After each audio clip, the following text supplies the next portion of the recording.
میں قاسم خورشید ہوں اور پٹنہ سے آیا ہوں، رائٹر ہوں، اور اس مشاعرہ اور سیمینار جو ہوا اس عالمی کانفرنس کا، اس سلسلے میں یہاں آیا. اور سب سے بڑی بات یہ ہے کہ آج یہ وقت کی بہت اہم ترین ضرورت ہے، اور جس کے تحت NCPL نے یہ سہ روزہ جو پروگرام کا انعقاد کیا،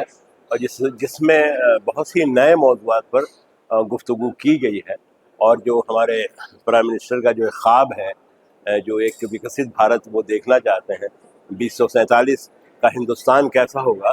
اس کے حوالے سے، اس کے سلسلے سے اتنی خوبصورت گفتگو ہی صرف نہیں ہو گئی ہے، بلکہ یہ ہے کہ جو عملی اقدام ہم کیا اور کس طور پہ کر سکتے ہیں، اس سلسلے میں بہت ساری باتیں ہوئی ہیں. ابھی ہم نے کئی سیشن میں اس بات کا حوالہ دیا ہے. اور دوسری جو سب سے بڑی بات، سب سے خوبصورت بات یہ رہی کہ یہاں ہندوستان کی سطح پر تو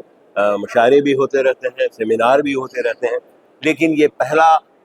ہم کو لگتا ہے کہ 19 کے بعد یہ پہلا عالمی یہ کانفرنس ہوئی جس میں دنیا بھر کے مندوبین اس میں شامل ہوئے. ابھی میں جس سیشن میں بھی فوراً میں اس سیشن سے میں بول کے آ رہا ہوں، اس میں جو ہے وہ نیپال کے، اس میں موریشس کے، تاشقند کے، یہ تمام جو مندوبین تھے، اور ان کی جو آرا تھی، اور ہندوستان کے حوالے سے ان کے اندر جو ایک حوصلہ افزا تبدیلی جو آ رہی ہے، اور وہ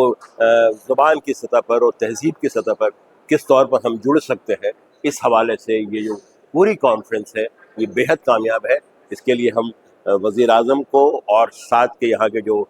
روح رواں ہیں ڈاکٹر شمس اقبال صاحب کو، ان کو ہم مبارکباد دینا چاہتے ہیں.